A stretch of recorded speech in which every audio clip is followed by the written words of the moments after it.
put on your cardigans and we're going to dive right into our new episode all about Taylor Swift's Folklore. I'm Charlie. And I'm Corey. And yeah, I already said what we're discussing because I'm kind of like excited and nervous to be doing it because for those who don't know, I recently went to the Eras Tour in Philadelphia, the musical event of the year at the very least, possibly the decade at this rate, honestly. But I went to one of these shows and we decided to discuss an album in conjunction with it. So we've got not just the album, but all kinds of Eras Tour goodness. But before we get into that, we do want to say a big thank you to all of you for your support on our last episode about Ed Sheeran's Subtract. It is already our 10th most listened to episode. Yeah, thank you guys. And yeah, we are very humbled by that and are glad that you've enjoyed it so much to listen to it that many times. Thank you. Yes, it was a good one for us. I got up so jazzed off that one, and I was so happy to see that you guys felt us on that one. Can't say enough. Thank you. Yeah, and our surrounding episodes have benefited from it as well, so we're very grateful for that too, because any listens are appreciated. But yeah, the support for this one's been pretty great. And well, we're going to keep it going with this one, I'm thinking, because you guys have no idea the amount of energy that is exuding. Energy, just light, love, the whole nine coming out of Charlie right now. yes. Maybe unbeknownst to him, but definitely from a tactful position, I didn't ask him at all, really, the ins and outs of the stage and this and that. And really, I didn't ask him about the concert at all. And that was to save it all for here. So I can't wait to hear. I've seen videos, I've seen pictures. Thank you, Charlie. They were awesome. But I'm excited to talk about this album too, but I'm excited to hear the addition of this epic jam, man. You talk about a stage show, just from what I could see. Phew-wee, man. And 3 hours straight, googly goo, man. Googly goo. 45 songs, and 7 of them were from this album. So that made this the perfect album to discuss, because the only other album with as many songs was the one we already did back in December, Midnights. If you haven't listened to that one, do so. But there's a good chance you have. That's our second most streamed episode now. So I think we said it before, but she switches up. I'm not talking about the whole 45, but she definitely has songs that make their way in and out of her set lists as well. So it's not a every single night, same exact night as the night before, right? Yeah, for the most part, the main set list is there, but there have been 2 surprise songs at the very least at each show. I didn't even ask you what you got. I've been saving all this. Oh, I'll be mentioning them. There was an interesting one that kind of, none of them were from this album, but it all relates to.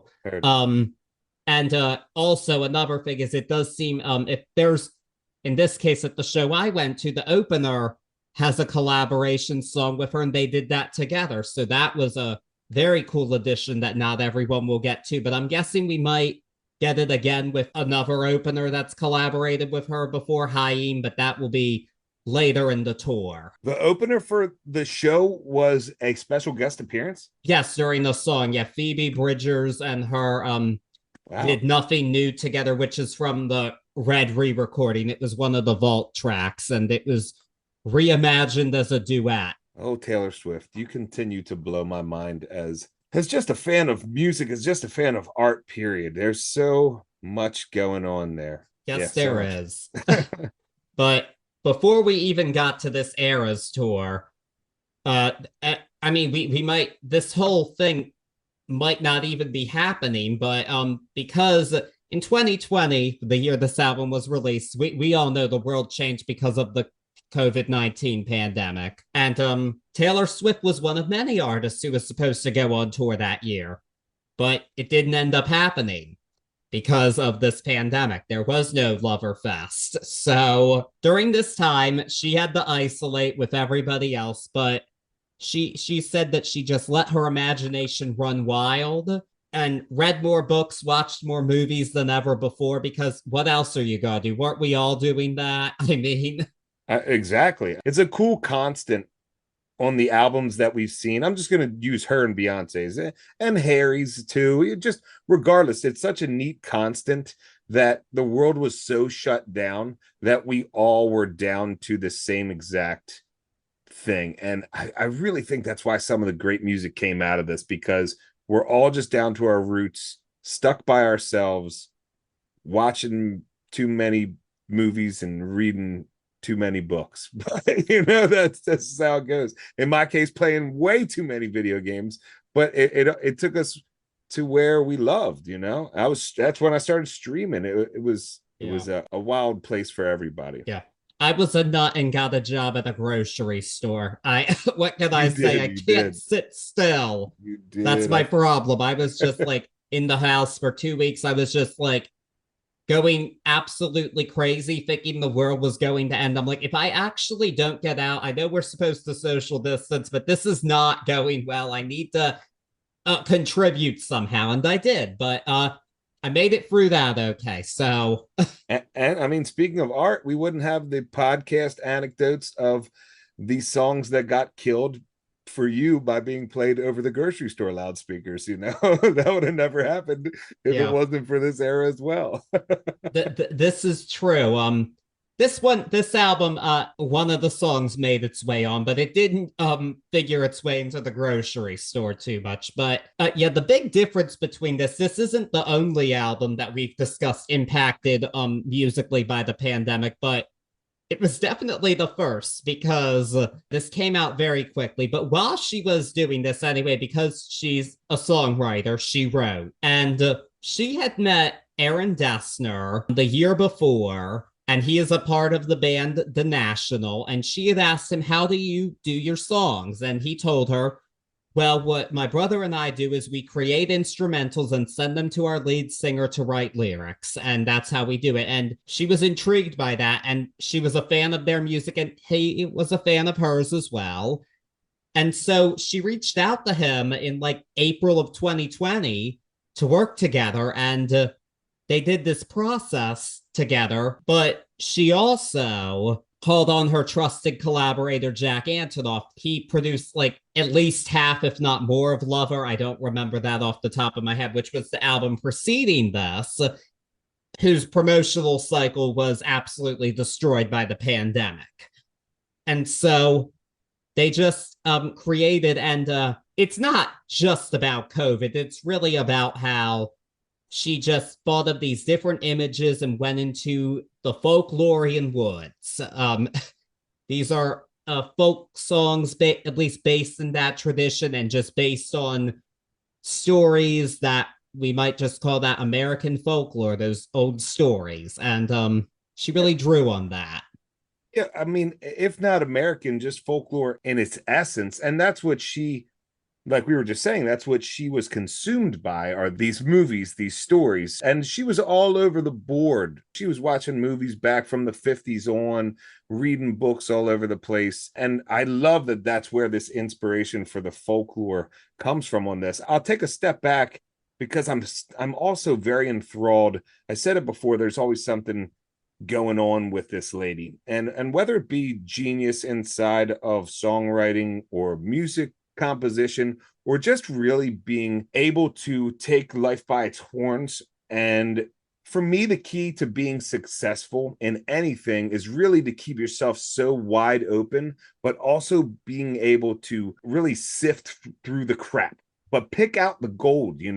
So just on a chance meeting, she's hosting Saturday Night Live, the Nationals are the band, she shoots the crap with Dessner, and he says, yeah, we're all over the world, so we send this music back and forth, and boom, here she is inside of where the only way we're going to get this done is that's how we do it. And she, boom, hey, I talked to Dessner, that's what he does, let me call it. I love that. I can't say enough how really cool I think that went down. And again, I'll say it speaks to her as someone who's looking to get things done and picking those golden nuggets out.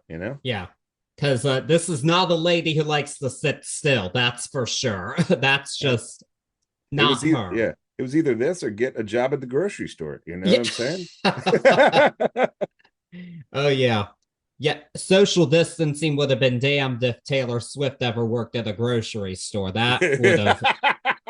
Oh, that would have been COVID central. But that's real. That's real. She did find a way to connect. But here was the most shocking part of this. So let's go to July 23rd. I remember this day, the day it happened. I get on Facebook and I see Taylor Swift has announced that she's releasing a new album at midnight, and it's done with this guy from The National. And I'm like, wait, what's happening? Like, I looked at just the cover and thought, no, this isn't real.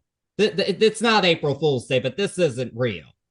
She just put out an album less than a year ago. She did not make a new album. And with this black and white cover in the woods, no way. But sure enough, it was real. And I just was shocked because surprise albums are something that's been done by quite a few artists, most famously Beyonce by that point in time. But Taylor Swift had always stuck to that traditional album rollout every time. Like, there were always big videos, at least 2 singles before the album, lots of appearances. Everything was done by the book. She even had a documentary come out on Netflix that year, Miss Americana. And at one point she even says, oh, I have everything planned out like 3 years in advance. Yeah. And so you're like, well, wait, no. How could she have a new album out already if everything's planned out 3 years in advance? That went out the window with this, and there's a new album out. And I was immediately intrigued, though, because I thought, well, I think she's releasing a pure singer-songwriter album. It's not going to be a pop album at all, which was also a big change because realistically, even the country albums, they're also pop albums. There was definitely that idea. Yeah. It seems like this is going to be her least mainstream work ever. It's just going to be pure singer-songwriter, and she's good at that. And I was very intrigued to hear it. And I was frantically looking for it to show up on Apple Music so I could listen to, because I'm like, what's going to happen here? I just can't wait to hear this. And I knew it was an album. It just immediately, there were moments that stuck out to me more than others. But this is not a pop album that's going to grab you at first listen. It does have layers. And with time going on, I did go back to it more and more. And especially later in the year, in 2020, she put out her Disney Plus special, Folklore, The Long Pond Sessions, which is now available on vinyl for Record Store Day this year. And that also was really eye-opening for me, and seeing her process and hearing her talk about some of the songs and their inspirations. And then some of the songs I didn't quite connect with as much at first, I then did. And I mean, that was pretty much it. This was definitely a game-changing album in every way possible, it seemed. This is the perfect time to ask this question. And right before I do, I'll go take a step back right where you were. Surprise album? Yes. Did it hit everybody? Yes. There's no way you didn't see that album, like once she started putting her stuff up, that everybody, because we were all in front of our computers, saw it. But I think on the surprise album more so, when you hear the industry, when you hear the machine that I always talk about say, caught us by surprise, now that's a surprise album right there. Yeah. She got everybody. And I have goosebumps right now. But at this point, where she was living inside of that machine or that process and the trials and tribulations with her music period, I thought that was the move of the century. Like, tell them, girl, get right in there. Let them know that you don't need them and you're going to crush it way bigger without. Yes. But that being said, you know, it was such a unique looking album. Singer-songwriter we thought was going to happen. Now that it's said and done, my hard question for this one before we dive in is, do you consider this a concept album? Yes. I do as well. Yes, I do. Absolutely. It was very clear to me that she had this folklore concept that she was going to do. It was just clear, like, this is going to be a storytelling album. And in this case, the storytelling of what ends up being this moment in time that we all lived through, whether it meant to be or not. It's not always explicitly about COVID-19. Yeah. But it is somehow. I always have thought of this as a concept album. I think of this as a more clear concept even than Midnight's, frankly. In my opinion, you could start this album with the sound of a hardback book opening, and at the end, have the sound of the book closing. That's how beautifully concept this album is. And maybe I'm wrong, but when I look through trying to find if it's billed as a concept album, like sometimes we can easily see from looking into, you know, the wiki and here and there, I don't find people saying the word concept. but I think it should be heralded and held up high as what you can really do if you have a solid concept and are a genius singer songwriter, you know? Yeah. And I think that this being a concept album just really elevates it to that other level because honestly, I have a hard time listening to these songs individually, frankly. I'm glad you said that. I I think we'll touch on that a little almost bit. always listen to the whole album back to front. Always. I have a very hard time picking out individual songs. And that's not the case with her other albums, frankly. Like a lot of the times, I definitely have individual songs I want to go back to. I can't just, these songs are so interconnected to me. And that's another brilliant thing, because that's not always something you think from a pop star. No, I think it's brilliant as well, but I do agree if you were trying to listen to this album on a track by track basis, in my opinion, and I'm glad you said it again, there is a little bit of a struggle there. But as a cohesive piece, I'll go out and say it, hot tea take. I know some of the songs end on a little bit of a fade out, but I think my hot tea take is you could have done this with no cuts on any track all the way through and made this a nonstop piece, like what we saw with Beyonce, where you literally have no track gap in between. I think that this could have easily done that. I won't use the word benefit because I really enjoyed this album, but I think it's a neat little thought. Like it could be a gapless album and you'd love it just the same. I completely agree. It's different in that way, but it is one almost every time I listen to it all the way through. Yeah. Always. And yeah, that's kind of where we are. I mean, it was the question was like, how will it do? We had such little notice. Of course, it's Taylor Swift, but like, what's this going to be? And yeah, it was very quickly received. She put out 8 editions of the album online with 8 different covers that you could purchase. I purchased not all of them, of course. It was the pandemic. I didn't have that kind of money, but I did purchase some my favorite covers I felt for the CD, one of the CD and one of the vinyl. Because I had the feeling I was like, especially after I heard the album, I was like, well, I know I'm going to be listening to this more than once. I'm going to need some time with it. I like it though. I knew that much. Am I mistaken in saying that one of the covers is the front door or maybe the front of the actual shack that I saw on stage for this part of the concert? No, I don't know.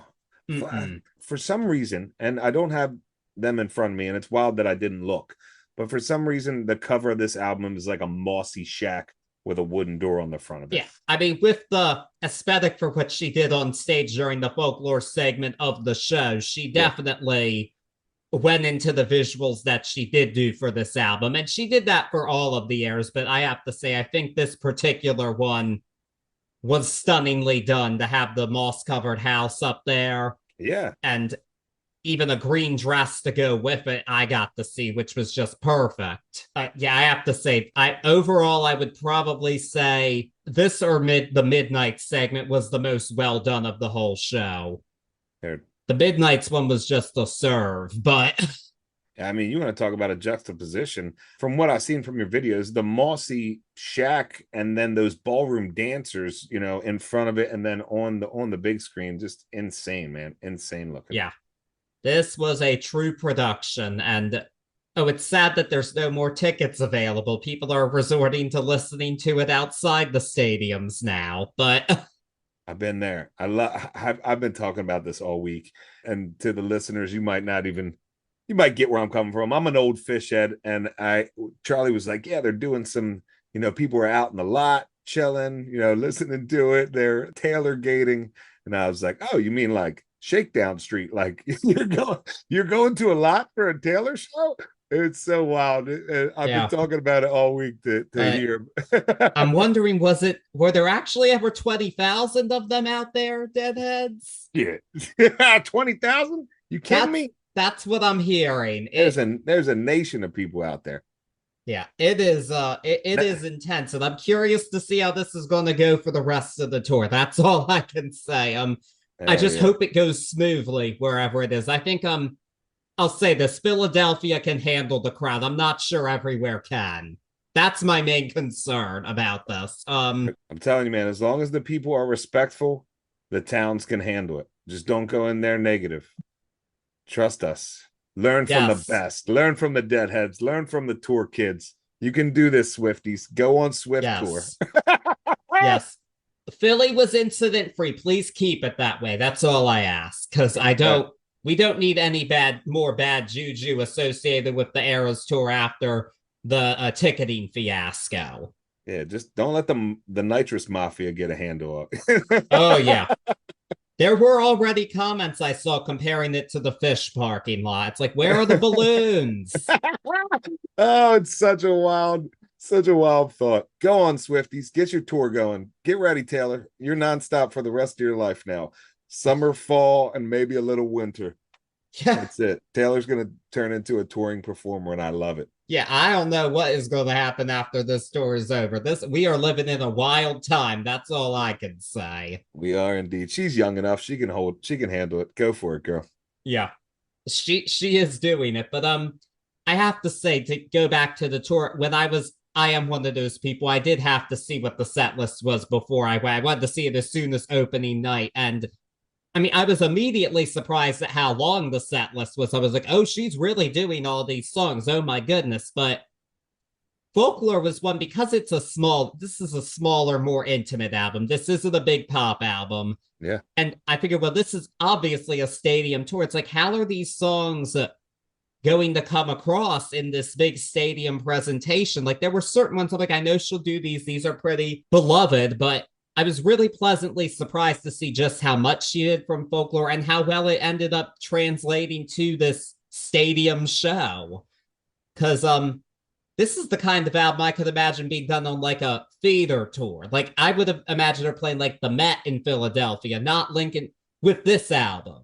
No, I'm agreeing with you and going through different thoughts in my head when I turn my head like that. I mean, with her amount of dancers and amount of technical know-how and amount of people that are behind this grandiose, and I use that word in every bit of what it's meant for, this grandiose show, I would think this one would be such a neat thing to do front to back as a stage show. Like, you could do an interpretive dance slash whole stage performance of this album, in my opinion, from like we talk about listening to it in a whole. This could play out on stage with dancers, and I think it would be really well done. Taylor Swift, idea for you.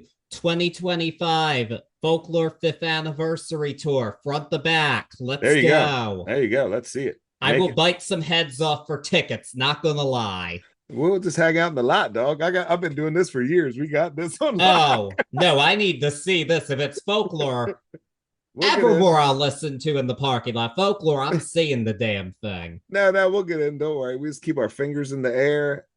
I told somebody that you were hitting Swift lot, and they were like, please tell me.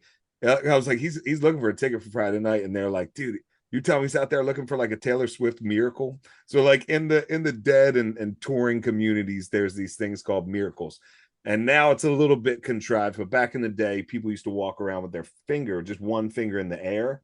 And if you got miracled, you got miracled. I've miracled somebody. It was a bucket list for me, and it's a story for another time. But it's a free ticket right before the show gets going to the person that you look at and say, you know what, I want them in the show, and you give them that ticket, and it's a blessing. So I was hoping you were going to get a Swifty miracle out there. That would have been awesome. I was looking online at the prices. I decided I'm just going to go to some bars nearby and take in some ambiance in Philly instead.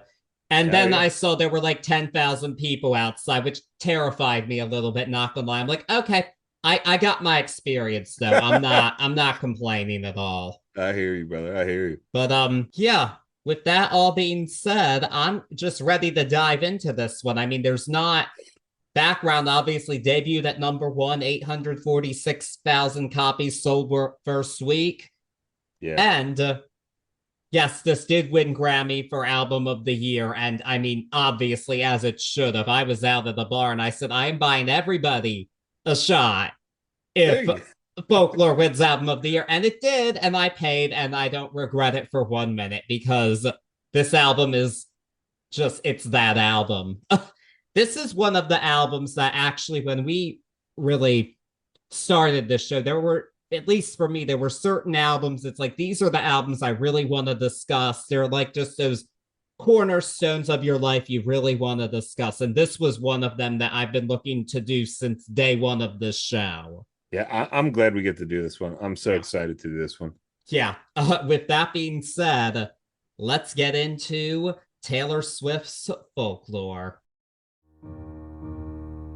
Inspired by the life of the savvy and ambitious Colombian businesswoman Griselda Blanco comes a new Netflix original limited series. Griselda tells the story of a devoted mother who, with her lethal blend of charm and relentless savagery, creates one of the most powerful cartels in history. Witness Sofia Vergara's captivating transformation into the godmother of the underworld. Griselda, streaming January 25th, only on Netflix.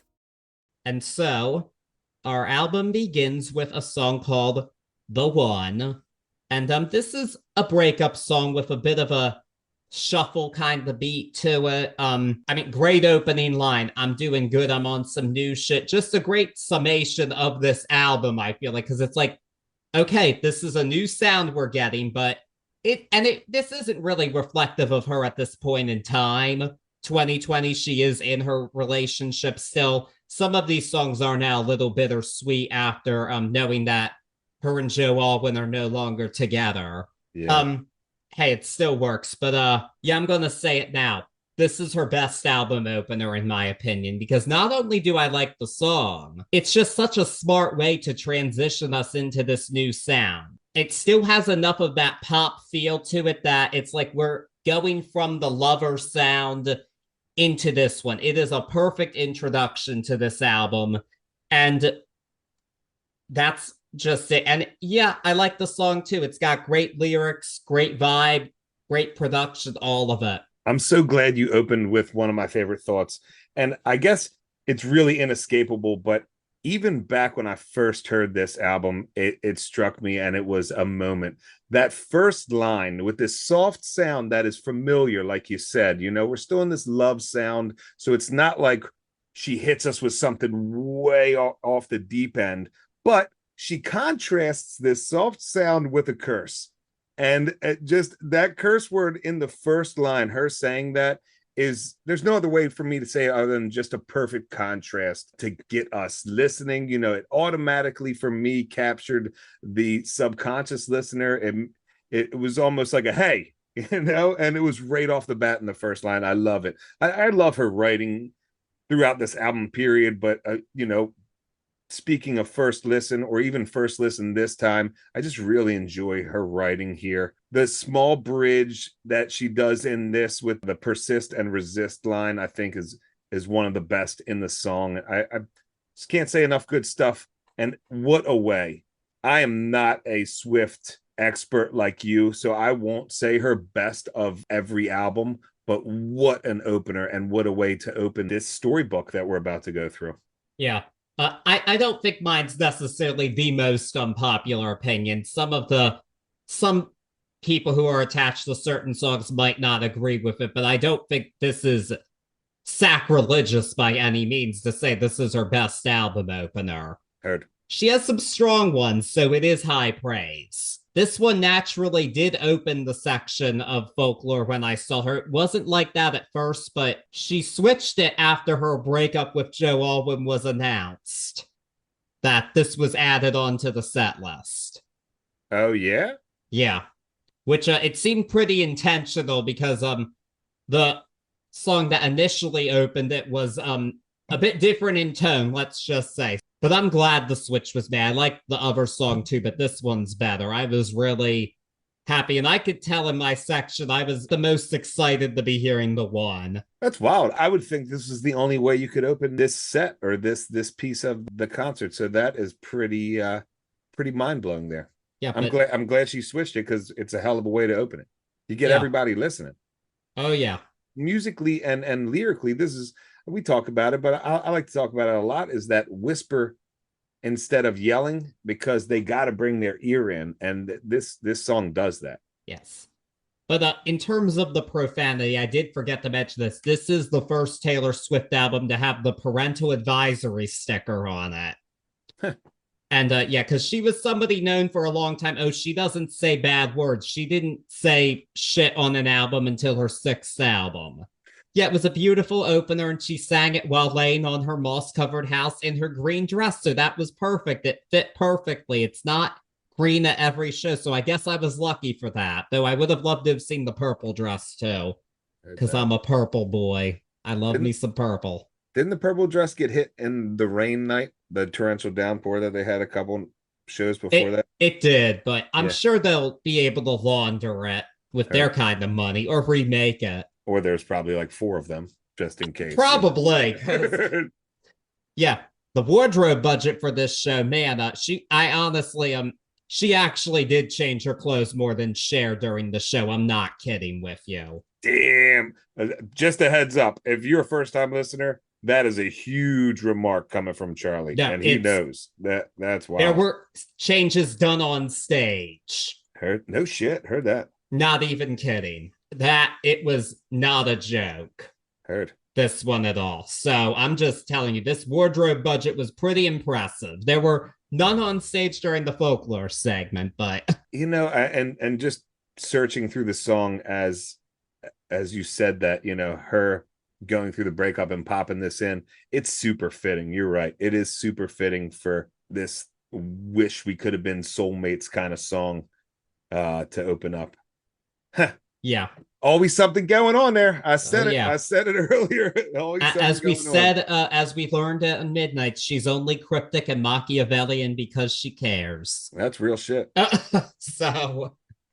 But speaking of love and regrets, I think that's a perfect transition into the second song on the album, Cardigan. So this song is the first song in what Taylor Swift calls her teenage love triangle. It's about 3 teenagers who were in a love triangle where the man cheated on his girlfriend with another girl. And this one is sung from the perspective of the guy's girlfriend, but she's singing it as an adult, this character. The big change for this album for her really was going into fictional narrative. She even stated at the concert, like, yeah, I felt like on my albums before it almost been like emotional autopsies. So I thought maybe it would be cool to channel my feelings in the fictional characters. And we get that here. And that's a really unique thing coming from Taylor Swift. And I think it works really well in this case. And this is the first song that she wrote with Aaron Dessner for the album.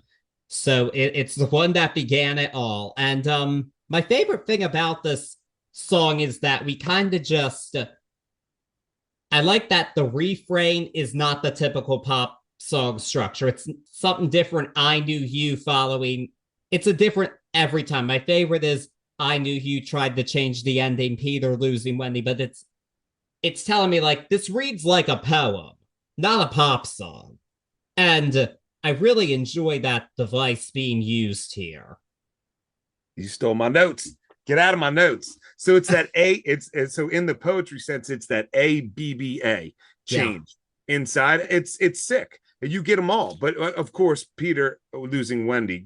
That was glorious. But even the playing hide and seek and giving me your weekends, it's perfect. It's perfect. It's such a cool device. I'm so glad you touched on that. Not to cut in, but I was so jazzed about that device.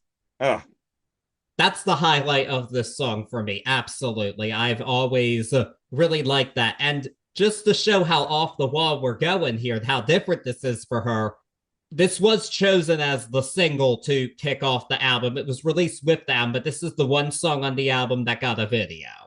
How many number one hits do away with the pop song structure? There aren't many I can think of, and yet this debuted at number 1. And only she could do that, it seems, at this point in time, because she's big enough to take this risk, but it's impressive that she did so. But yeah, because this was the single, this was also nominated for Grammys as a song individually. It didn't win them, but the album won, so I think that kind of speaks for all of this, which is most important, because as I said, this album is a whole piece together. This might be a hot tea take. This, of course, was done at the tour. This was probably of the songs that she chose my least favorite done during that segment. Not on the album, but just that of the ones she chose for the tour. It's a really neat song, as I said, but I do think that we have deeper treasures here on Folklore. And but that's really saying something, because this is a fantastic song, and to know there's even better coming up, in my opinion, is mind-blowing. But there is. Yeah, we didn't name them, but just so everybody knows some of the characters that we have inside of this collection of folklore or tales, especially because, as we've already cited, this is part of a love triangle story. But we get Betty and we get James, and this is Betty singing in this narrative here. My question to you is, shame on me. I'll prerequisite with shame on me for not having seen this video. But in the video, does she play Betty, so to speak, or is there another actress that does Betty and she sings and has her parts? Or is it even, I took for granted that it would be a straight cut story driven video like this song is, but maybe it's not. I mean, there definitely is a concept to it. Taylor directed it herself. She's been doing that with a lot of her videos from these past few albums, which I think is awesome. And I mean, I would say no, she plays Betty. It's just her in the video, which makes sense because of social distancing protocols. Yes, of course, it was just her in the video. And you see her wearing the titular cardigan in it. But the real highlight of it is, let's be real, seeing her play a moss-covered piano. That's the highlight of the video. Heard that. Like, it's just a cool visual. Like, let's not kid ourselves here. That's the highlight of it. That's awesome. Yeah, so Cardigan, another winner and another #1 hit for Taylor Swift. But we are going to shift gears a bit from fictional characters and actually talk about a real person on our next song. Someone I'd never heard of before this song existed. This is The Last Great American Dynasty. So the instrumental for this song was inspired by Radiohead's In Rainbows album. So that was just Dessner doing his thing, making an instrumental. And this is a history lesson that we get from Taylor Swift here. So it's a song about the people mentioned here are Rebecca and Bill. Rebecca is Rebecca Harkness. She married Bill Harkness, who was the Standard Oil heir that you hear of in the song. And she just kind of summarizes how they were particularly Rebecca, because Rebecca was a wild woman, and we hear that in the song. Like, she filled her pool with Dom Perignon, had a bitch pack of friends, like a squad kind of, and got in an argument with her neighbor and dyed their dog key lime green. And this is real stuff, and we put this in a 4-minute song. This is all here. And Taylor Swift's fascination with her went back a bit, and the holiday house mentioned in the song that they owned in Rhode Island, the owner is Taylor Swift. She bought it in 2013. And she just saw some parallels between Rebecca's life and hers, because she just loved that Rebecca, she pissed people off, but she did things her way. And that's why she says in the song, she had a marvelous time ruining everything. And then it switches perspectives, and Taylor ends up saying, I had a marvelous time ruining everything. And that was really in reference to the press coverage that surrounded her at times, because they say, like, you do this, you do that, whether it's true or not. I mean, I just think this is a brilliant song. Like, how are we distilling a history lesson and paralleling it with yourself in a span of a 4 minutes song?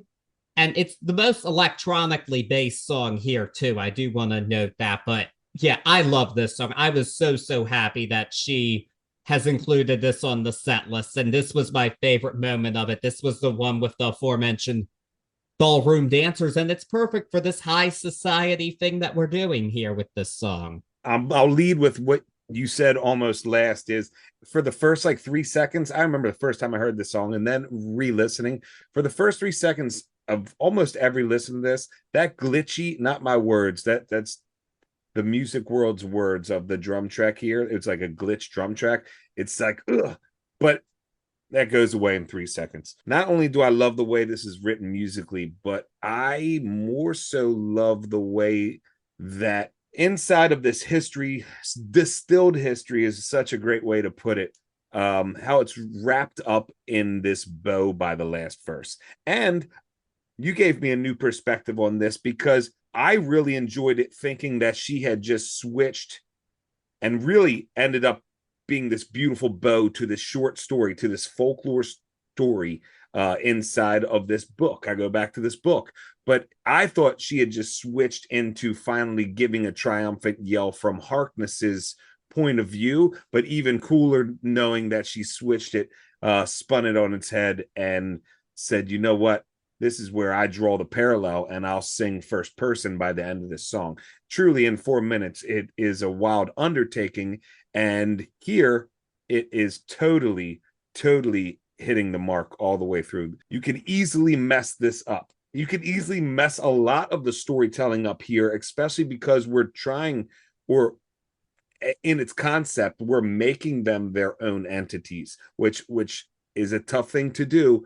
But again, she kills it, and this one hits it right on the mark. Yes, and this one also really shows an evolution because this isn't the first song kind of based on a historical figure. She has a song on the Red album called Starlight that she sung based on Ethel and Bobby Kennedy, and I like that song. It's a fun, cutesy song, but it's not cunning social commentary like this is. There's just such an evolution here, and it's just amazing to see her grow as a writer just in that span. And this is one of the songs that really signifies that evolution. And that's another reason I appreciate it so much. And we are going to go into a more mournful, serious moment now with our track 4 on the album, Exile. This is a duet with Justin Vernon of Bon Iver. The concept of this song is that it's an unspoken dialogue between two estranged lovers, and she co-wrote the song with William Bowery, who is actually Joe Alwyn,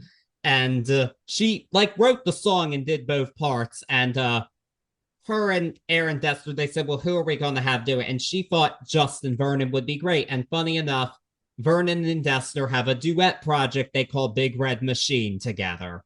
And kind of funny that that's partially the name of the record label who Taylor fell out with, but that's the name of the group. And she wanted him for the song, and he liked the song and agreed to it. And this is her best duet ever. I have not always loved her duets that she's done, especially before this. There were a couple on the Red album I really wasn't crazy about.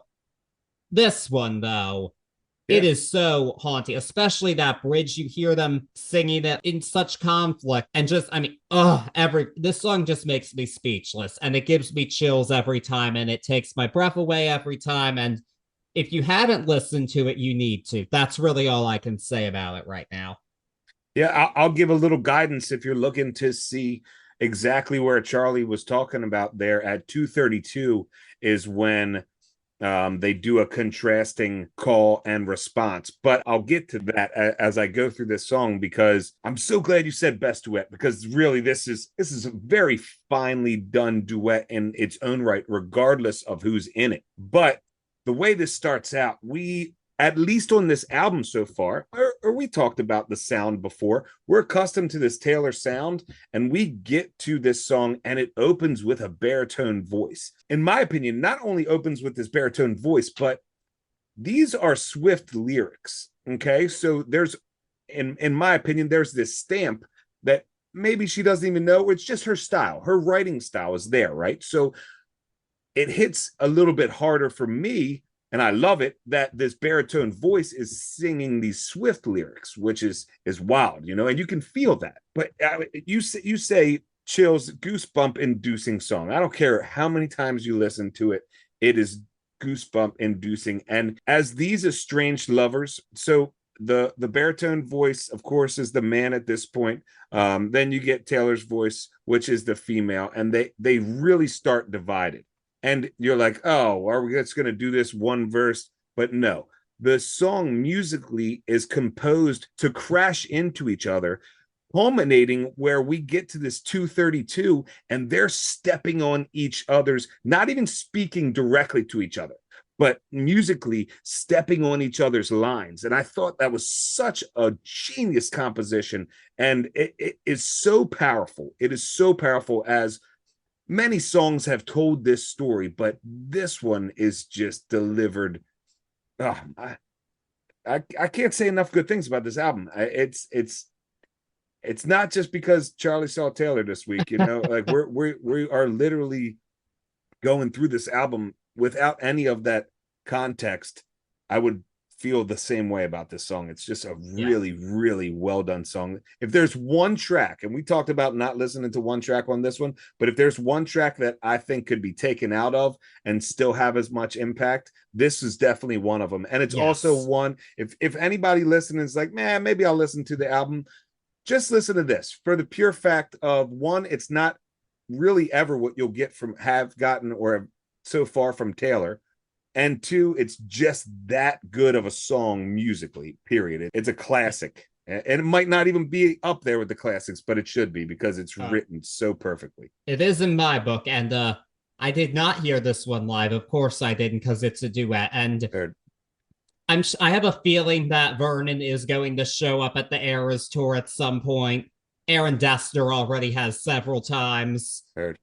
And whatever crowd gets to hear Exile live during the surprise song segment of the song I Envy You. Yeah. And that's all I can say. I'm sad I didn't get it. I'll say that. So whoever gets it, you are the lucky ones. That's all I can say. I'm getting teary-eyed thinking of those people who'll get to experience this live. Oh, yeah. No, if this happens, it's gonna happen. One, there won't be a dry on the place, but two, the place will go nuts. This is such a perfect once in a lifetime. She won't do this at every show, but this comes out. This will definitely be one to see. And we don't know when it'll be. That kind of drives me nuts, because if I do know when it'll be, I might just have to fly out and do it. I'll tell you what, if you don't end up, anybody listening who gets a chance, if you get a chance to document it a little bit, or even just come back and tell us how you felt, we'd love to hear that. That's real. Please do, Swifties. Yes. But we're just going to keep going to be emotionally devastating here on this album, because we're now at that track that it is for every album, track 5, My Tears Ricochet. This was the first song composed for the album. Swift completely self-penned, no Dessner instrumental here, but Dessner called it a beacon for the album. And the inspiration for this song is that Taylor Swift really found herself being triggered by divorce narratives. And she wrote the first lines of this song after watching Marriage Story. And she was a bit confused because of the fact that she'd never been married before, much less divorced. To her, leaving Big Machine Records and Scott Porchetta was kind of like a divorce, because she had such a long history with them. She said, I had a 15-year history with these people, and it really ended badly, in the worst case scenario for me. It just hurt her so deeply, because that was her art. These were the people who she recorded her art and her songs with. That meant so much to her. And she just felt really betrayed by the head of that label, Scott Porchetta, after he sold her masters to somebody who he was aware that she did not want to have anything to do with her, Mr. Scooter Braun. It's not just about that, though. We go there with the imagery. She described this song as having images of an embittered tormentor showing up at the funeral of his fallen object of obsession, and battleships sinking into the ocean, down, down, down. And she's even got some golf elements here musically. First Jack Antonoff production here. This is a chilling song. I mean, the one line every time, if I'm dead to you, then why are you at the wake? Like, what? Yeah. Oh, just what a song. A while ago when we discussed Midnights, I mentioned I felt like You're on Your Own, Kid was kind of a weak for the track 5. And the reason I said that was because of a song like this. This is just that much of a gut punch. You're on Your Own, Kid has grown on me, to be fair, but it's not this. This is just such a gut punch. And this might just be, I don't even know if I'd say it's my favorite track 5, but it might just be the best. I heard that. I love the fact that back in the day and first listen through this time, I did not realize inside of the inspiration that there was a parallel to her leaving and all the hubbub with her music. Now that I know that, wow, girl, you are. We talked about it earlier today, but more so in Midnights.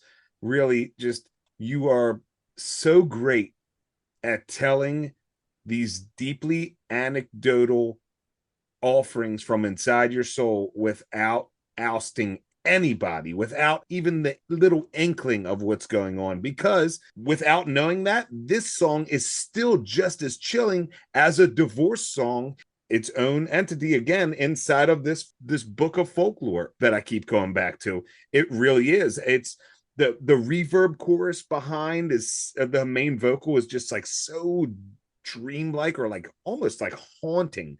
And that is paid off when she does, you know, like, what are you doing here for the funeral, for the wake? Yeah, I'm sorry. And this I know I said this a bunch already, but this song hits its mark perfectly again. She's out here shooting bullseyes and splitting the arrow every single time, as far as each of these stories is told in its own right. And this one, especially as a track 5, hits so perfectly. A really well done, multi-layered, multifaceted song, as you guys now know, as we now know, as I now know, but such a really strong piece. Yeah, and it was pretty, even though I think this is, again, an album, you have to listen to all of it, this one was pretty quickly singled out as a fan favorite. People were pretty quick to say, oh, My Tears Ricochet, oh my goodness. And this did make the set list for the tour. I was, in a way, kind of shocked because I think it's just such an intimate song. But it ended up working really well because she had her dancers dressed in all black behind her.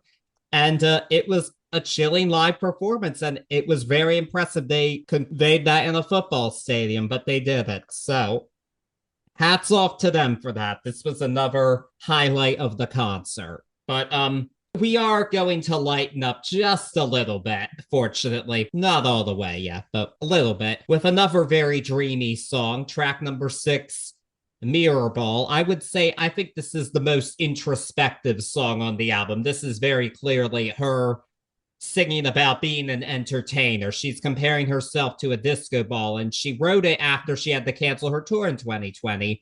And she just realized that her fans find solace on the dance floor at her concerts in this case, and she's just doing what she can to entertain you. This one was a bit of a grower for me. This one didn't hit me immediately. After hearing her explain it on the Disney Plus special, I really appreciated it more and heard. I thought, oh, wow, this is really like neat what she's telling us here. And again, the celebrity is a big part of the Taylor Swift package, and it's important that she addresses it, and she does it really well here. This was the first surprise song on the opening night of the tour, so I would say that was a lucky crowd because this is another winner in my opinion. And again, I just love that dreamlike production that Antonoff does so well. Those are the shades of Norman fucking Rockwell right here on Folklore. We hear it on this song, and it's all the better for it. Yeah, and that constant tambourine inside really evoking the feeling of a dance groove going on just really opens this song up for me. I love this narrative. I love the thought, just even before the song's over, I love the thought of a story being told from the perspective of this disco mirror ball, because not only is it entertaining you in so many different ways on the floor, but it's also because it's a mirror reflecting you back to yourself in a million different ways, like a disco ball has the propensity to do. And I think that's a really, really neat perspective to write a short story form song from. I always enjoyed that. I am with you. This one definitely grown leaps and bounds on me throughout the listens, and it's a great song. Yep, and we're just going to keep it going with more introspection on our next song, track number 7, which is fittingly called 7. This song is actually about her reflecting on a childhood friendship of hers. At the time, she had a friend back in Pennsylvania who she didn't realize suffered from abuse at home, but she realized that as an adult, and that's really what the song is about, and she's singing it from that little girl inside of her. This was another one that kind of had to grow on me a bit. I've over time I've really come to appreciate it more. I really like the concept of it lyrically. Musically, I do think it's a bit redundant as to some of the songs that we've already heard here. And I unfortunately think it suffers a bit from placement just because of the songs surrounding it. That's the biggest thing for me. And so I do like the song. It was used as a spoken word interlude part of it at the tour, but not performed. I can kind of see why. For me, honestly, I do like the song fine, but it's definitely towards the bottom of the album overall for me, just because there's much better surrounding it, in my opinion. I can totally see where you're coming from there. It sort of blends off Mirrorball and on to where we go from here in that aspect. I will say what I really take away from this is a very cinematic composition, and I enjoy that. This invokes thoughts of Jenny from Forrest Gump, or a look at Jenny from Forrest Gump for me. And it always sort of has, but more so when I did deep dives into it. I have to say my favorite thing that I take away from this is when you listen to this track on its own and really dive into it musically, concentrate on the piano and the strings here, because in my opinion, and something that I really loved in this song, is the piano and the strings. I've already said they have a cinematic quality. This composition has a cinematic quality, but those two pieces really have their own narrative element in the story, and they stand on their own. And we will talk about this a little bit more in the album, but this was the first time where I saw instruments in a duet, so to speak, as far as the way they were being used, or the way that I heard them having their own narrative element, and I really enjoyed that. Well, there we have it. We felt a bit differently about the musical composition of the song. Yeah, man. There we go. But that's what creates variety, or different opinions. So that's a good thing. But yeah, part of the reason is because the next song is a definite highlight for many, many people of this album. Track number 8, also fitting the 8th month of the year, August. This is the second song in our love triangle. It's sung from the perspective of the other woman of James's. We don't learn her name. Taylor said that she thought her name was Augusta or Augustine. And they're not hiding that it's about a teenager, because, yeah, she's saying, meet me behind the mall, which right there, but it's so real. It's like this dreamily done song, but it's perfect because she's saying, like, this just slipped into a moment in time because you were never mine. And she loved him in the moment. It excited her, but she knows that it was not really real at the end of the day. And that's why we just have this dreamlike production. And I don't think it glamorizes infidelity. I think it just highlights the overall emptiness of it, because it's like it wasn't even real. It was just something that slipped away. And she just knows she was living for the hope of it all. What a song. What a song. Start off by saying August on the 8th track. You just messed me up on that one. A little hidden Easter egg there. I love it. And then her name being August. I didn't know we ever gave her a name.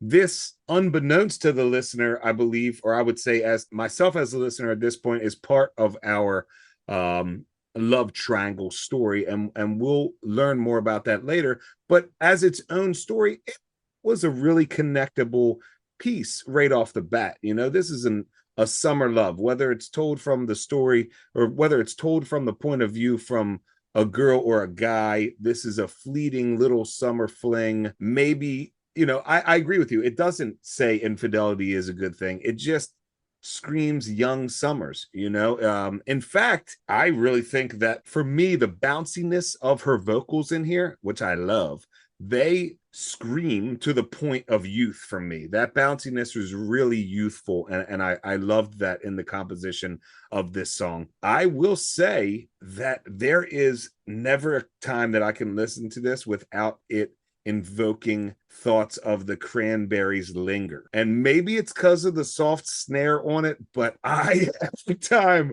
I listen to this, I hear Linger somewhere somewhere lingering in my subconscious listener, but it definitely has a little bit of that Cranberries-esque vibe here, which just added to the reason that I loved it. I mean, it's a good one, but another story, another a perfect narrative inside of.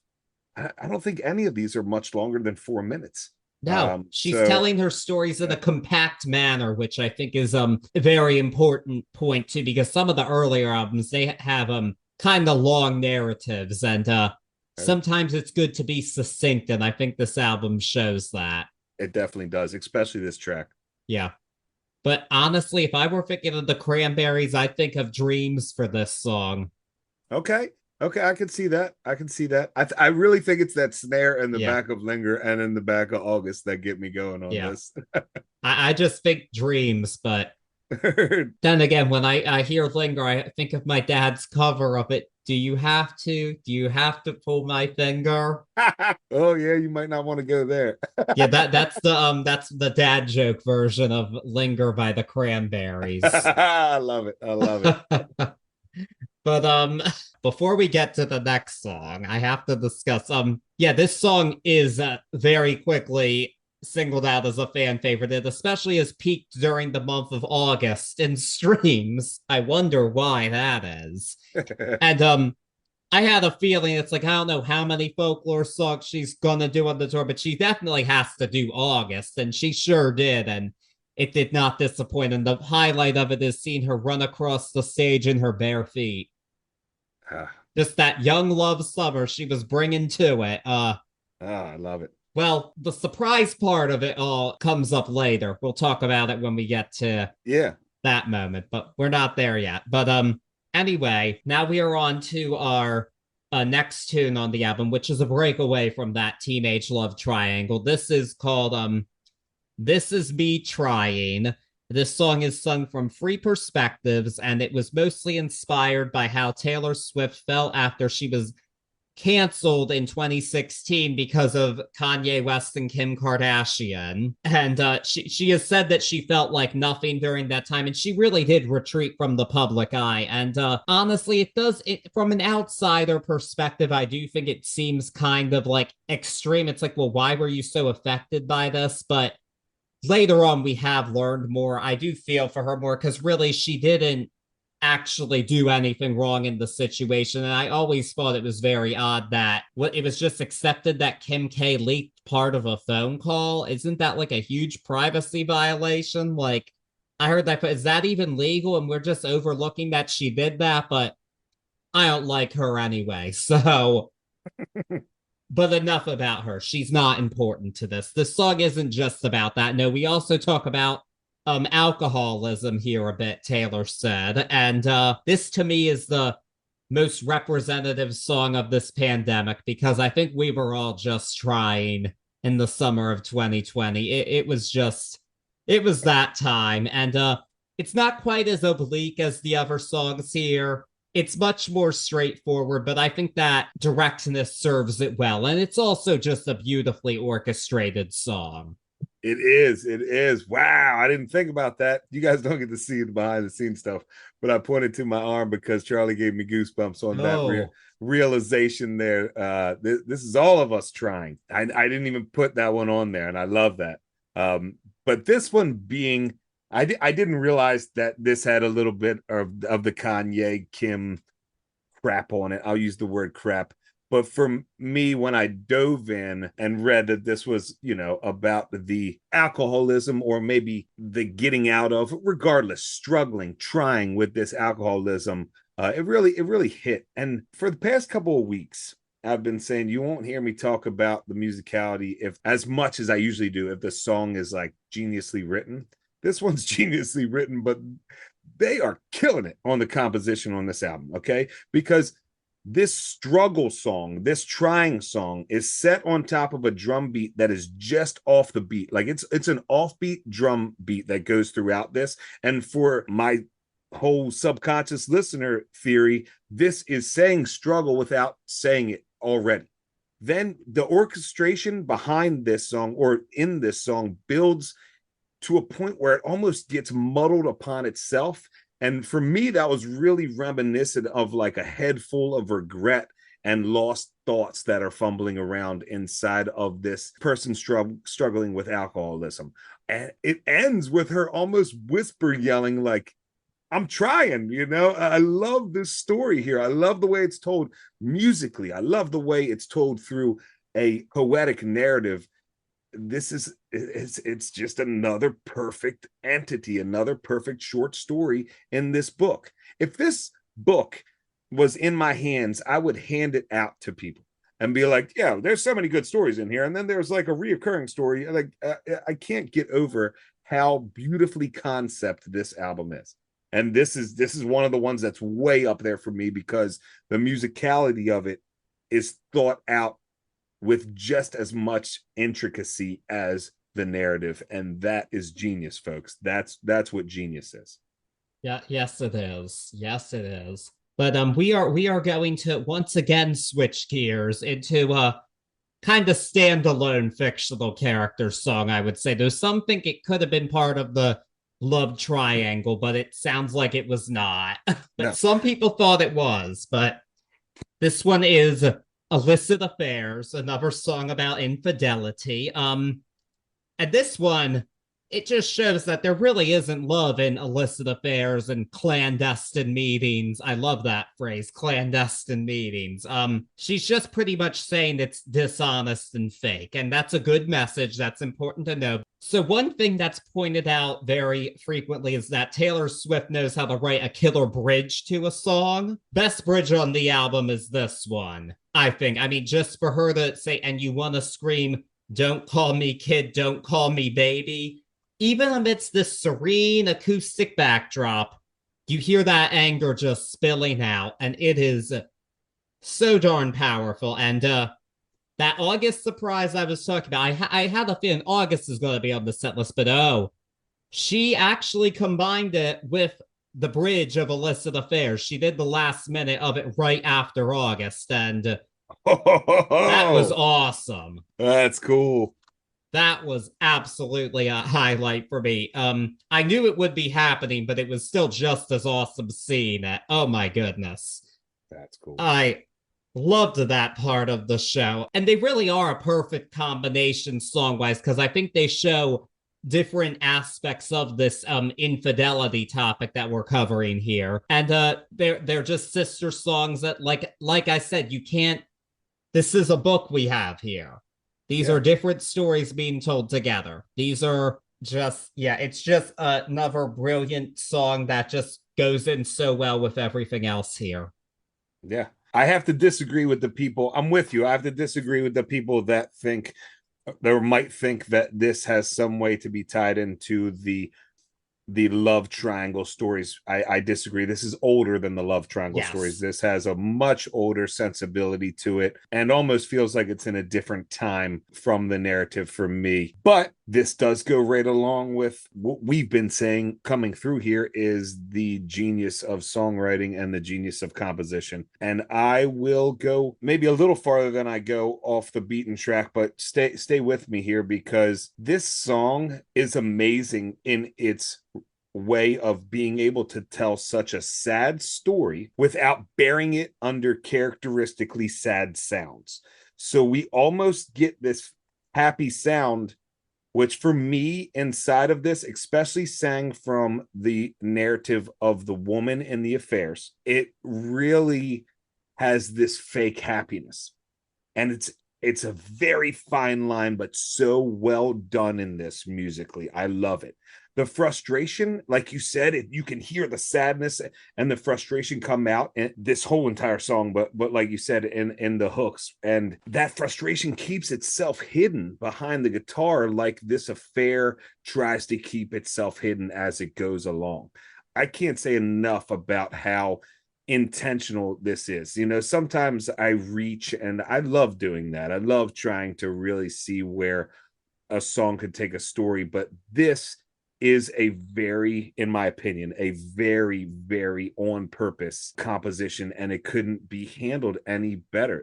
You feel this negative behind a happy song, and it's, oh God, it's so melancholy. It's so perfect. I've never been inside this, but I've seen this just in society. You see those. There's a line in here where she says the meetings begin in beautiful rooms, but end in rendezvous. I'm paraphrasing, but end in parking lot rendezvous or meetings in a parking lot.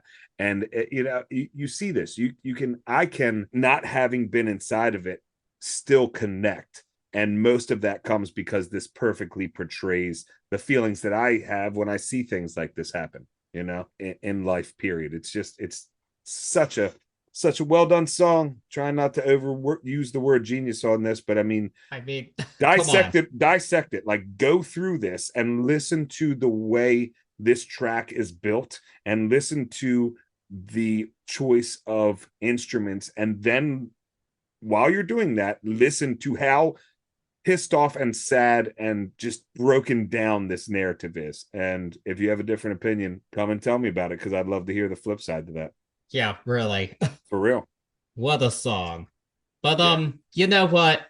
These have been heavy songs we've been listening to for a bit now. I think it's time for a lighter moment on the album, and we are going to get that with track number 11, Invisible String.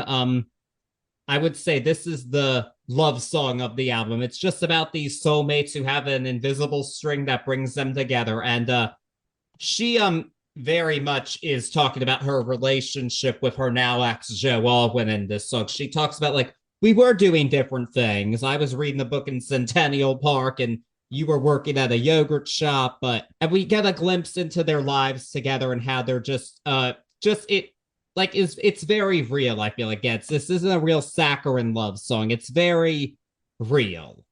And just kind of shows that slice of life day to day thing. It's a little bit of a bittersweet listen now because they broke up, but it's still a very nice song. And this was actually the song that initially opened the folklore segment of the Eras tour. But it changed with the news of the breakup, but she did do it at one of the Nashville nights because of the Centennial Park reference. You ain't kidding. That's on purpose, baby. Yeah. That's on purpose. Good. Always something going on, but that's how connected, in my opinion, from what I know about her, that's how connected she is to her craft, because she took this beautiful, beautiful love song about her and him, and then after the breakup took it out. Because it's not the opener of this for her anymore. But as this song goes, whew, man, what a jammer. This love song, and I'm a sucker for a great love song, but this riff throughout this, it's such a perfect riff. It's this bouncy string riff that, in my opinion, really is another example of the music taking a part in the narrative, having its own part in the narrative. This string riff that goes throughout this whole entire song, this picked riff, because when I did my diving in, they said that this song alludes to an East Asian folk myth inside this folklore called the Red Thread of Fate, which, for long story short, just means there's this imaginary string, hence the string riff that is connecting these lovers, or connecting things, period. And I thought that was super strong. And I thought that was, it's got to be on purpose. I don't care what anyone says. It's exactly what it was. But it's so fitting here. And it really, I mean, she even takes nods at her old songs in this. This is just a beautiful open heart. In my opinion, we haven't seen anything that has more truly come from the soul and been her in the narrative. We've had characters throughout this whole album, but this one really screams her, and I love the way it's done. Yes, and the one funny thing, this song actually, even though I didn't hear it, it connected to the surprise song of it, because the line in here about her buying her ex's baby's presents, it does sound like it's been widely believed that's probably about Joe Jonas, who is now a dad, and they didn't have a great breakup when they were dating. He broke up with her over the phone when they were both 18. And she wrote a song called Forever and Always about it, and that was my surprise song at the show. That was one of them. So, oh yeah, okay. I also got This Love from 1989, which was beautiful for There you those go. wondering what they were. But there is one thing about Invisible String that was not intentional. Oh yeah. And it was that it was part of the soundtrack of one of the most awkward days of my life. Oh, here we go. Hot tea. I Lay it don't on know us. if you know this story, but this is a wild story. So when I was at the aforementioned grocery store, there was an individual there. I feel like yeah, we're going to call her Mary Jane. yeah, we're going to call her Mary Jane. That is not her real name, but I'm not going to put her name out there. But Mary Jane started following me at the store one day and wanted to hang out. And I was like, okay, I don't know why you want to hang out, but Mary Jane added me on Facebook and decided that we should hang out. And her idea to hang out was the mall. Okay. And we are in pandemic times here. And I was very confused. I felt like, what are we in high school or what? Like, Right. but funnily enough, when we went into H&M and I was with this girl who bought her friend with her, I thought maybe I was going on a date, but no, she bought her friend who we're going to call Jason. That was not his name, but we're going to call him Jason. Right. This ridiculous man is with her. And while we were in H&M, Invisible String was playing. There you go. And I was she wouldn't buy anything even though she went to the mall and I did. So that was pretty awkward, but Do you there guys was still hang? invisible string. That's what I was saying. Do you guys still hang out? What was there an actual Oh, invisible string that made this all happen, or no? oh no. Okay. It sounds like she was looking for support for herself and her child Okay. from a man. She Okay. tried it with multiple men at the store. She ended up getting fired actually. So you cut that invisible string. Oh yeah, I had to. I felt bad for the individual who got caught too deep into it and he got fired too. Oh good. But I will always think of that day when I hear invisible string. Heard that. So maybe it's okay I didn't hear it at the Eras tour. We don't need Mary Jane coming into presence at the Eras tour. But maybe after I cut that invisible string, I sometimes wonder to myself if Mary Jane was a mad woman, which is our 12th track. Yes. So this song was inspired by her conflict with Scooter Braun, the man who bought her masters, who she hates. And she channels it through a fictional character. This one particularly is a widow shunned by her community. And this song particularly takes on how women are gaslit and it's used to invalidate female anger. And I think that's a very real commentary because it is important through the feminist perspective. But I can say I have been gaslit before. I was once gaslit by somebody who literally assaulted me and they tried to make me sound like it wasn't a big deal. And that was very painful for me because it's like, how can you gaslight me into this? What are you doing? Yeah. Even in the lyrics of this, it's real. Like you, it's tough for me to say it without sounding a little harsh. But like, if you have any empathy in your heart, you know, ladies out here like this, you know, people out here like this that are getting gaslit because on the other side there are individuals who choose to relish inside of that rather than work on a real relationship, you know, without getting too crazy into that is real and it's very, very connectable. Yeah. And you know this rage was real because this is the first Taylor Swift song to feature a F-bomb. That, yeah, she let it fly on this. Once she opened it up first line, now she's got an F-bomb going on. And it is once again against this serene soundscape. It is. Just makes it cut deeper, if you ask me. And yeah, another winner. And the crowd that got this in Tampa was a lucky one. Not as lucky as the crowd that gets to hear Exile, but still a lucky crowd.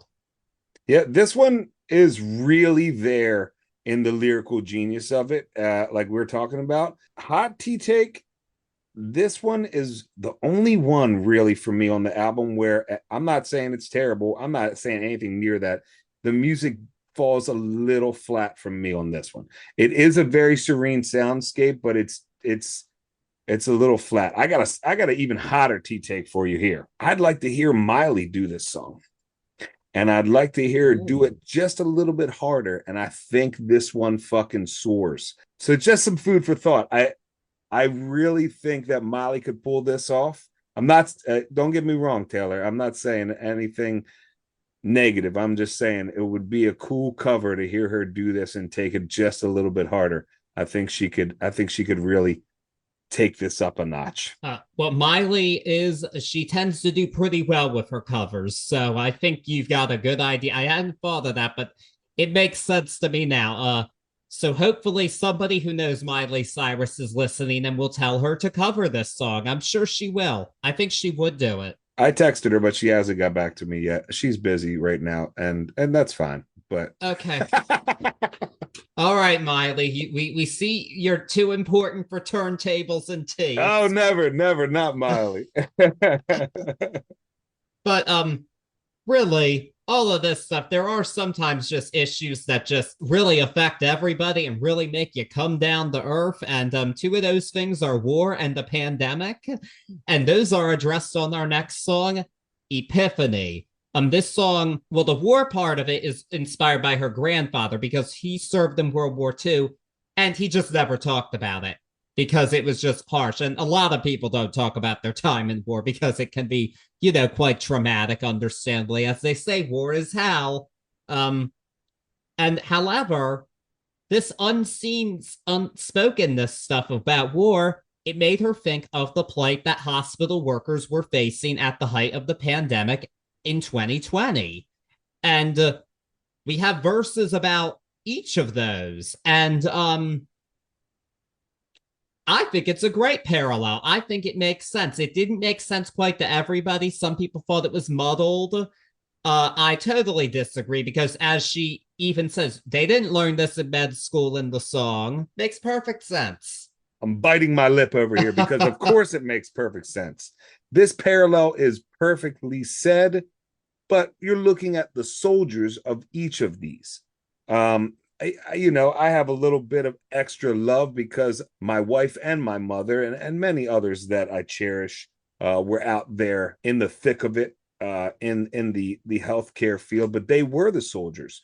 And I tell you what, I seen some of them and they came back quiet, just like this song says, about the soldiers. Not sure what they had seen, quiet, but they were out there and they were doing it. And I think drawing the connection between the soldiers and the healthcare workers here is such an awesome take. And you know what? This song still feels light enough, again, not to burden itself down. It's another very cinematic piece in my opinion, but this one didn't necessarily, it might have made you tear up, but it didn't make you feel sad. Yeah.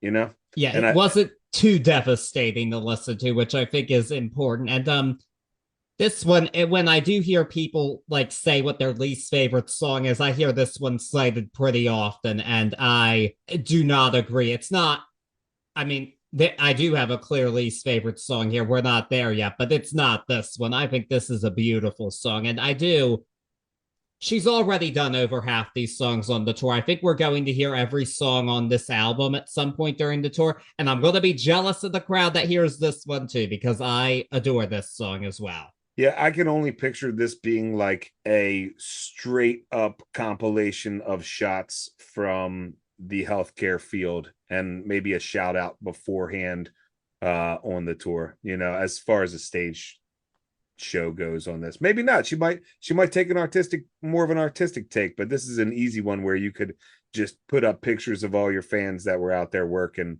and be like, thank you, I would think that would make sense with it. During the surprise song segment, it's an acoustically done song, so it's not a big production. Dig it. But that would be a quick, easy thing to do. But yeah, I'm sure someone's gonna hear it. I don't know where, but I think it's gonna come up at some point because clearly she's excited to be playing these songs live.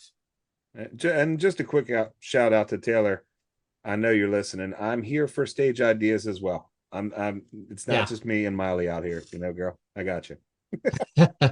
Anything for you, girl. Anything for you. Got you. We are now going to move on to a song that is unsurprisingly on the set list regularly. This is the last song of our love triangle. Betty. This one is sung from the perspective of James. He's apologizing to Betty because he cheated on her. And it's yeah, I'm only 17. I don't know anything, but I know I miss you. So Taylor introduced this song at the show as saying, like, I've written a lot of songs about how I feel like men should apologize, kind of woman splaining to them.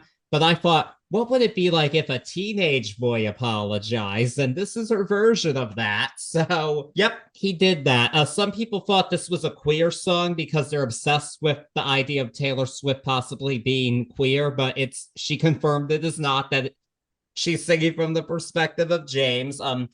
So the idea of singing from a male perspective came from a song called Top of the World. It was written and eventually recorded by Patty Griffin, but its more well-known recording came from the Chicks, then known as the Dixie Chicks, on their 2002 album Home. And Taylor's a huge fan of that group. They were a very clear influence for her, especially early on. And the production of this song was inspired by the Bob Dylan albums, The Freewheelin' Bob Dylan and John Wesley Harding. And so this is definitely the rootsiest song here. She actually did this song at the ACM Awards in 2020. It was her first country awards show appearance in 7 years. But it's still not like those early country songs, because those are very country pop. This is more Americana based. So I think that shows another evolution that I really like. And I think it's a good capper to that teenage love triangle. This is another one I really enjoy. And again, it's her going in that different fictional character direction. I like it. It is. It's a beautiful end to this story that I'll tell you, the first time I listened to, I didn't realize what was going on until we got here. And I think that's the case for most listeners. And I love that. And it speaks to the storybook sensibility of this concept album as well. I love the writing in here. I love the fact that we find out he's 17. And I love the fact that we find out that he's 17 this late in the album, because it's a really big oh shit moment. You're like, oh, wait a minute. And then you go all the way back and you're like, oh my gosh, these kids are not even out of high school. We were talking about earlier, like, it doesn't glorify infidelity. Of course it doesn't, because these kids are trying to find themselves and learning sometimes for the first time. I really love the use of the harmonica here. I can see the rootsiness, but that rootsiness through the harmonica immediately made me more aware that the narrative was sung from a masculine stand. And it just had that masculinity about it, that harmonica. Maybe that's unique to me, but I thought that was a very cool choice to have that harmonica in there. It just made me feel like I was walking around with this kid after summer's over and he's trying to get back, or just even thinking what it's going to be like. I mean, he's 17. He probably, depending on his birthday, got a little bit of school left with her. In fact, I think the first line of it is like, you change homerooms. So you have to live with your actions here. And she really does a great job. This is another one that doesn't go 9 minutes. This is another very compact story, but boom, it's done perfect, man. You feel everything this kid's feeling all the way through, and you can only hope that life goes on in a positive way for him. And will he get back with her? Probably, hopefully not. You cheated on her. Oh, but Taylor said she believes they ended up together. Really? All right, man. Star-crossed lovers and young love. There's room. There's room for growing there, I guess, as long as he's truly sorry. And now that I think about it, it does sound like he truly is. He's really overthought this in the fact of going through every which way she could feel, which is, shout out to him. He does a good job thinking about it. But it still hurt her, as we heard in Cardigan. So yeah.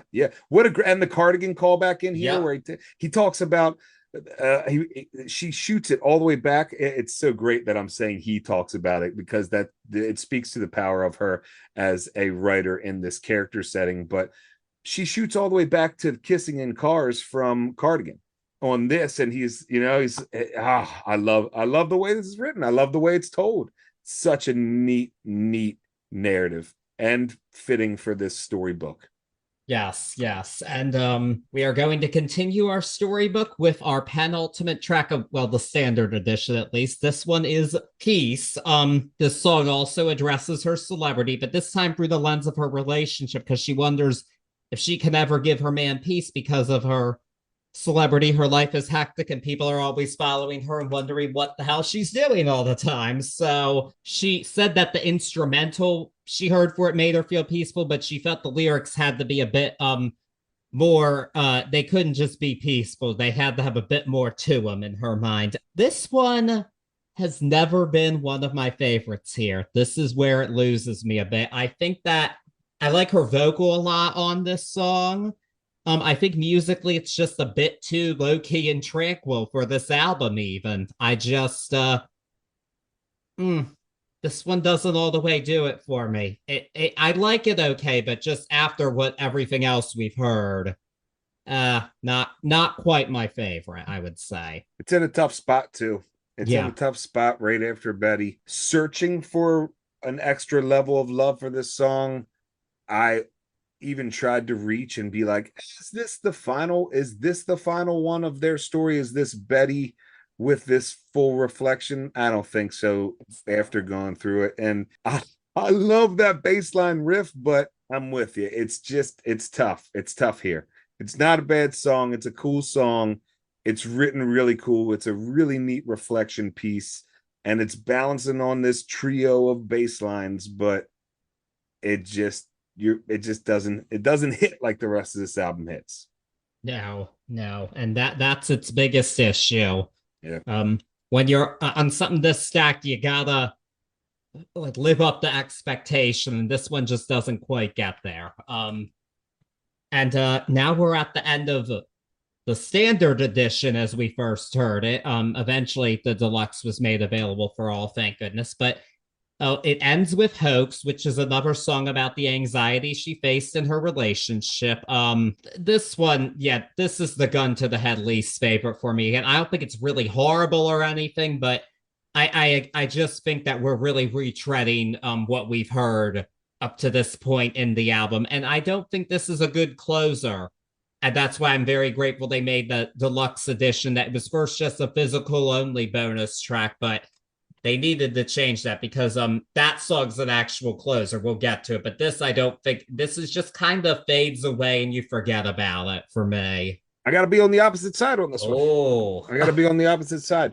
This is sadness, and it is sadness for an ending track. And so at first glance, I say, ooh, this is really where we're going. But really dissecting this and getting all the way through it multiple times, I found that this track I really like as the ender for this album. And in the fact of not only is it totally fitting for this group or from this group of stories, but it doesn't leave me as a listener to these stories, as a reader of these stories, it doesn't leave me empty like I thought it was going to when it started off, when this sadness hit. I'm like, I don't want to leave this on a sad tone.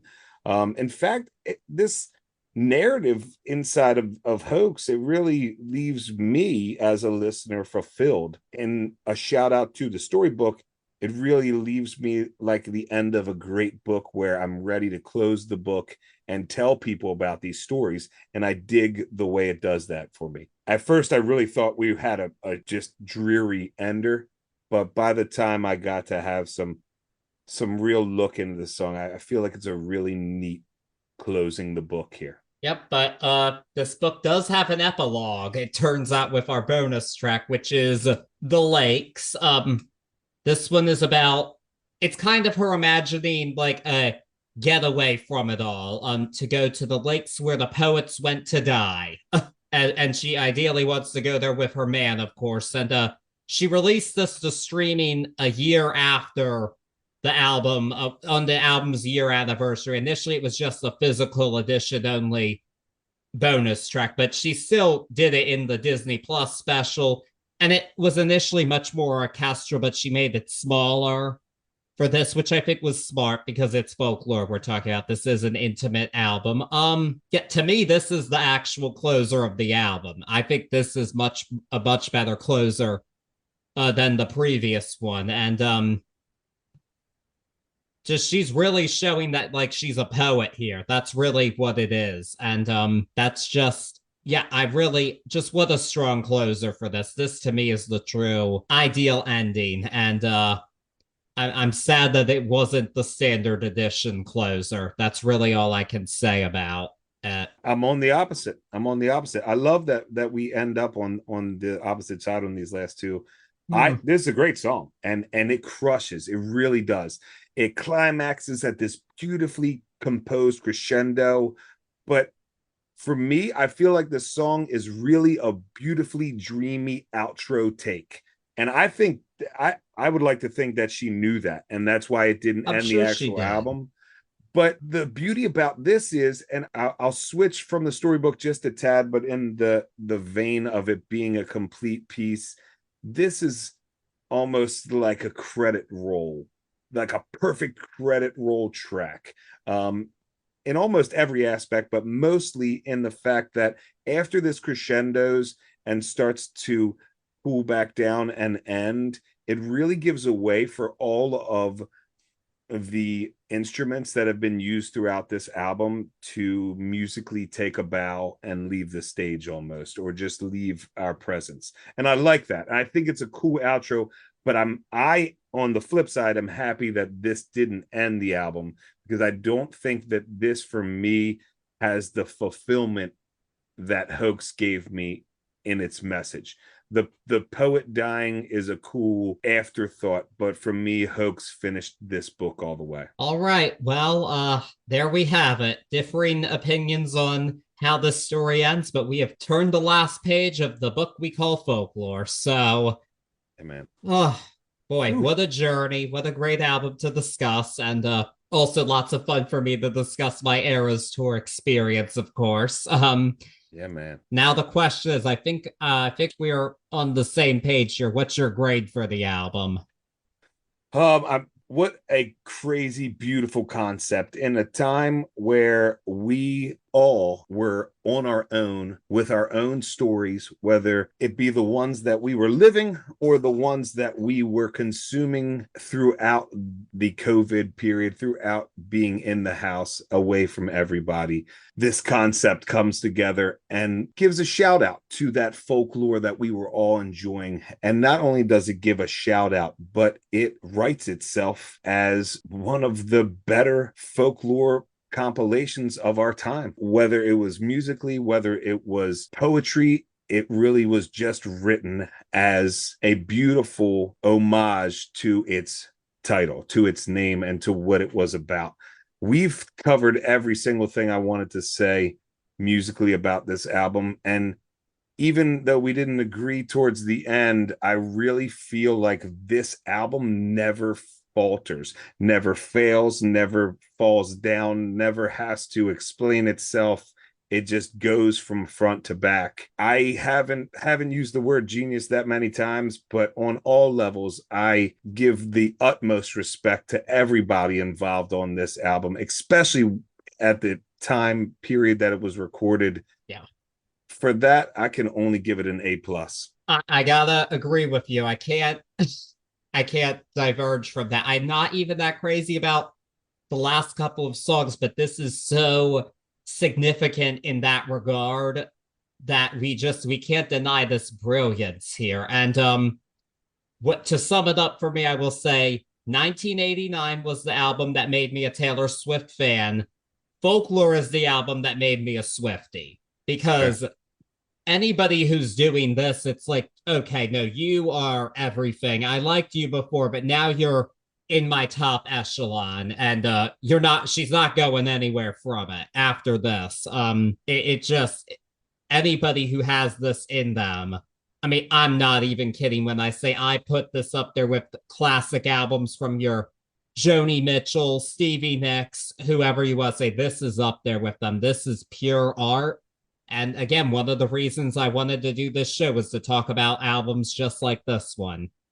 Yeah. For anybody that's a first time listener, all the way through to our long times, even people that know us personally and might say Corey just gave a Taylor Swift album an A plus, or they're running A pluses because of the Taylor Swift month and Charlie's super high on a whole weekend of Swifting. It's No. not. It's not. It really isn't. I implore everyone to just take that. The album, I think, pans out in an hour and 4 minutes. Take Yeah. that time out of your day and enjoy it. Relax.